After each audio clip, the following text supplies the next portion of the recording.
आज कई खबरें हैं दोस्तों। खबरों की शुरुआत हम उत्तर प्रदेश से करेंगे।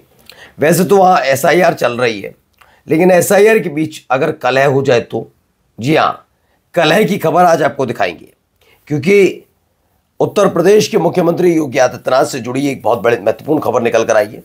साल 2024 के लोकसभा चुनाव के बाद वैसे भी मोदी शाह वर्सेस योगी आदित्यनाथ हुआ था।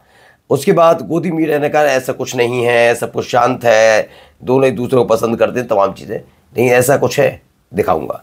इसके साथ साथ आज आपको मैं दिखाऊंगा कैसे धमकी देने वाला एक मसला है, और धमकी ऐसे वैसे लोगों को नहीं बल्कि जज लोगों को दी जा रही है। इसके अलावा भी बहुत महत्वपूर्ण खबरें हैं। परिवारवाद से जुड़ी खबर है, खबर गोदी मीडिया से जुड़ी हुई है, बहुत सारी खबरें एक एक करके आपको सिलसिलेवार तरीके से दिखाने जा रहा हूं। नमस्कार, मैं हूं प्राजूल गौतम और आप देख रहे हैं the live TV. The live TV, सच सबसे आगे। सबसे पहले हम आते हैं, खबर देखिए। हम लगातार आपको बताते रहे कि एकजुटता का आप नुमाइश करिए या बताते रहिए, हम एकजुट हैं, लेकिन एकजुटता तब से ही, यानी कि लोकसभा चुनाव के बाद से ही दिखती रही है, जब योगी आदित्यनाथ वर्सेस केशव प्रसाद मौर्य और केशव प्रसाद मौर्य के कंधे पर हाथ मोदी शाह का। अब देखिए, 2017 में योगी आदित्यनाथ बने मुख्यमंत्री और केशव प्रसाद मौर्य उप मुख्यमंत्री, तब से दोनों के बीच कलह जारी है। 2022 का लोकसभा चुनाव केशव प्रसाद मौर्य हार गए, उसके बाद से और बढ़ गया। अब केशव प्रसाद मौर्य दिल्ली के चक्कर लगा रहे हैं और अपने पसंद का प्रदेश अध्यक्ष चाहते हैं। केशव पिछले 3 साल में एक बार भी मुख्यमंत्री के काम की तारीफ नहीं की उन्होंने, ये बस अच्छे है। हमने इनका ट्विटर हैंडल भी खंगाला था। अब इसका मतलब ये है कि अंदर से कलह जारी है, लेकिन माहौल ऐसा बनाया जा रहा है जैसे सब कुछ ठीक ठाक है, लेकिन ठीक ठाक तो मध्य प्रदेश में भी नहीं है। कैसे, पढ़िए, हिंदुस्तानी की खबर है। जज ही सुरक्षित नहीं तो मध्य प्रदेश के जो HC यानी हाई कोर्ट के चीफ जस्टिस हैं, उन्होंने बड़ी चिंता जताई है। क्या जताई, बताता हूँ। मध्य प्रदेश में पिछले 9 वर्षों में जजों पर 5 धमकी और हमले दर्ज हुए हैं। हाई कोर्ट ने राज्य सरकार से सुरक्षा इंतजामों पर विस्तृत जवाब मांगा। कोर्ट ने कहा जब जज ही सुरक्षित नहीं तो न्याय व्यवस्था कैसे, और सही बात है, लेकिन इनके यहाँ तो रामराज चलता है। तो रामराज की बात में अगर आप ये बात तोलते तो गलत बात है। रामराज से याद आया परिवारवाद, तो रामराज में परिवारवाद की जरा व्याख्या सुन लीजिए, इधर भी कहानी है। क्या कहिएगा, ना MLC बने ना विधायक बने, डायरेक्ट मंत्री पद का शपथ ले लिया। भाई मुख्यमंत्री बना है बिहार में, राबड़ी देवी क्या थी उस समय? अरे लालू जी, तेजस्वी जी, आप लोग चुनाव में कहते हैं ना भाई कि परिवारवाद परिवारवाद, तो क्या कुशवाहा समाज में केवल उपेंद्र कुशवाहा के बेटे ही पढ़े लिखे हैं? नहीं, जिन उसके जवाब देने के लिए हम अधिकृत नहीं है। हमारे नेता पर है आरोप।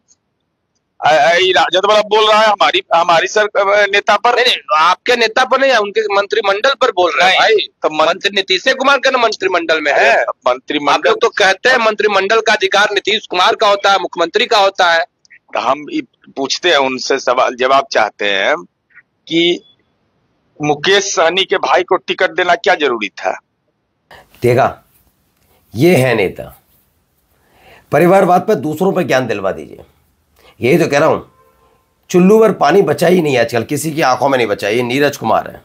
खैर, आगे खबर दिखाता हूं गोदी मीडिया की, जिसमें चुल्लू पर पानी नहीं है, कुछ है। न्यूज़ 18 का आया, अकाउंट पेज दिखाया फ्रांस का। आइए, आज तक का आया, आज तक का दिखाया अकाउंट पेज जो है यूनाइटेड स्टेट यानी अमेरिका का। आगे देखिए, रिपब्लिक का दिखाया यूनाइटेड स्टेट का यानी अमेरिका का। ये ABP वाला भी अमेरिका का, सब अमेरिका से चल रहा है, सारे अमेरिका से।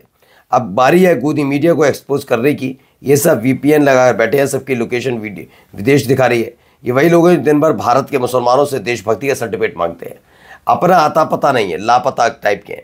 लेकिन सबके VPN कहाँ के दिखा रहे हैं? विदेशों के। हाँ, दूसरों से कोई लेना देना नहीं। अब जरा सुनिए दीदी क्या कह रही। ज्वालापुर के पूर्व विधायक की धर्म पत्नी मैं मोदी जी से, योगी जी से, उत्तराखंड के मुख्यमंत्री धाकड़ धामी जी से मैं गुजारिश करती हूँ कि आप ही के पूर्व विधायक हरिद्वार के ज्वालापुर विधानसभा से रहे सुरेश राठौर ने मेरी जिंदगी बर्बाद कर दी है, और 4 साल से मेरा शारीरिक मानसिक उत्पीड़न कर रहा है। वो मुझे उसने कहीं का नहीं छोड़ा। खबर उत्तराखंड यूपी से है। एक्ट्रेस है उर्मिला सनावर ने ज्वाला पर हरिद्वार से बीजेपी के पूर्व विधायक सुरेश राठौर पर यौन उत्पीड़न के आरोप लगाए हैं। एक्ट्रेस ने मोदी, योगी और धामी से न्याय मांगा, मिल पाएगा। याद है आपको लड़की, एक लड़की जो रिसेप्शनिस्ट थी, उसकी हत्या कर दी जाती है। उसका जिस पर हत्या का आरोप था वो बदतमीज़ और बेगड़ैल और बदतमीज़ गुंडा किस्म का लड़का। उसका बाप कौन? बीजेपी का नेता, लफंडर। बाप लफंडर, बेटा लफंडर, दोनों लफंडर। और वो मुस्कुराता हुआ निकला था। फालतू में ये सब कर रही हैं। लफंडरों की फौज पड़ी है बीजेपी में। बताओ कितना गिनाऊं? उस बच्ची को न्याय मिल पाया? वो लफंगा हंसता हुआ निकल रहा था। 2 जूते उसके में पड़ने चाहिए और जो उसको समर्थन करता उसमें 2 जूते पड़ने चाहिए थे। और उसका बाप समर्थन करे, उसके बाप में 2 जूते पड़ने चाहिए थे। और मुख्यमंत्री बीच में आए तो उसमें भी क्यों नहीं बोलूंगा भाई मैं? आप बताइए, इतनी नीचता की हद पार करने वाली बीजेपी और कहती है, क्या कहते हैं मोदी जी, अमित शाह क्या कहते हैं? ओहो, महिला का न्याय, ये वो शर्म। चुल्लू भर पानी लेकर पूरी पार्टी डूब मरो, पूरी पार्टी। आया है नया मसला, हिम्मत हैसियत है तो आ जाना मैदान में। चुप कराने के लिए तुम जो लोग करते हो ना, वो कर सकते हो अभी ताकत के दम पर। बस ध्यान रखना, तुम्हारे घर में भी अपनी महिलाएं, उनको आंखें कैसे दिखाओगे, नजर कैसे मिलाओगे? एक बच्ची की मौत के बाद भी तुम लोगों ने जो तमाशा किया सब देखते हैं, चाहे पुष्कर सिंह धामी हो चाहे नए वाले हों, सारे के सारे जितने बैठे, चुल्लू भर पानी तुम लोगों के लिए कम नहीं है। और पूछेंगे तुम्हारी बच्चियां तुमसे। आइए जरा इसको भी सुनिए, इस आदमी को सुनिए। बहुत ज्ञान का पंजीरी बांटता है ये आदमी। राम जी के 5 बाप थे। 5 कितने? राम जी के 5 पिताजी हैं। विचित्र बात है, स्वीकार करना बड़ा मुश्किल है, पर सत्य बात है। 5 पिता। तो भाइयों, जैसा आपने वीडियो में देखा, ये धीरेन्द्र शास्त्री जी मर्यादा पुरुषोत्तम श्री राम का इस तरीके से ये बात कह के अपमान कर रहे हैं। ये आदमी चाहे कुछ भी किसी लेवल पे आगे जाए, कुछ भी बोले, लेकिन है लफंडर ही। मैं तो कहता हूँ इसे शुरुआत से लफंडर कहता हूँ। हाँ, मोदी जी से अपना छोटा भाई मानते हैं तो लफंडर नेता बनेगा। मन लायक है, इसकी हैसियत है। ये सनातन परंपरा, ये रामायण, ये महाभारत के को जानता है। लफंगा है, इसका भाई तो महालफंगा है। ठीक है ना? अब आइए अगली खबर निकली। 5 जन की तो आप जानते हैं, मस्जिद के अंदर भगवान राम की प्रतिभा। मस्जिद की खुदाई में मिली कथित मूर्तियां, पुरातत्व विभाग की जांच जारी। मध्य प्रदेश के सागर में मस्जिद की बाउंड्री वॉल निर्माण के दौरान कथित राम सीता की मूर्तियां मिलने से विवाद खड़ा हुआ। हकीकत हमने आपको दिखाई दी है, 5 जन ने छापी है तो कुछ ना कुछ तो होगा। अब ये जाते जाते खबर जरा देखिए। उत्तर प्रदेश की उत्कृष्ट पुलिस, और इसी पुलिस का दावा करके आए थे योगी आदित्यनाथ बिहार में। अच्छा,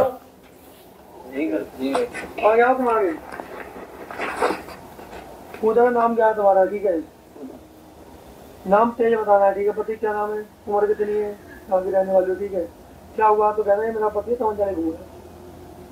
ठीक है, समझ गई नहीं समझी? इतना बोलना ज्यादा बकवास नहीं करनी। तो बोलना गलती होगी, गलती तो होगी तुझसे, जानू के लिए घूम रहा है। वैसा घुमा नहीं, लेकिन अरे जानू गलती हुई है, जानू के लिए घूम रहा है। बिल्कुल, हाँ गलती है। ये कहना है एग्जाम गलती होगी, आप कर दो, ठीक है, नहीं करूँगा, छोड़ो। देखो देखो देखो, अभी देखते हो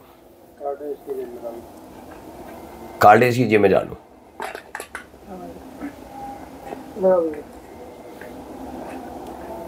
योगी जी देख लो, ये तुम्हारे शरीफ जादे हैं। आओ दीवानी, आ जाओ। अरे रुक जाओ। नहीं, क्या हुआ? 112 में सूचना क्यों दी थी आपने? मेरा पति है। क्या नाम है आपका? पूजा। पूजा, क्या हुआ था? ये मुझे पिस्टल लेके मारने की कोशिश कर रहे थे। पिस्टल है उनके पास है। क्लास लो उसकी, क्लास लो ध्यान, समझ लो उसकी।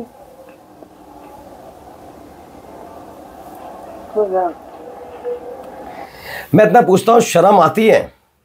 इन्हीं पुलिस वालों को छलते हुए योगी आदित्यनाथ। आज चुनौती देता हूं आपको मैं, ये लफंडर पाल रखे, लफंडर खोल के कहता हूं। और अगर यही पुलिस वालों के दम पर तुम बिहार में रामराज ला रहे थे ना, वाकई चुल्लू भर पानी पूरी बीजेपी के लिए, बीजेपी की सरकार, एक एक सरकार के लिए। बताओ, इसी परिवार में घुसकर ये गुंडे, खाकीदारी गुंडे गुंडे करते हैं, लफंडर हैं ये सारे के सारे, लुच्चे हैं। शर्म आ जानी चाहिए इन सबको। लेकिन खाकी पहन रखी कैसे कहा जाए, बदतमीज। नमस्कार।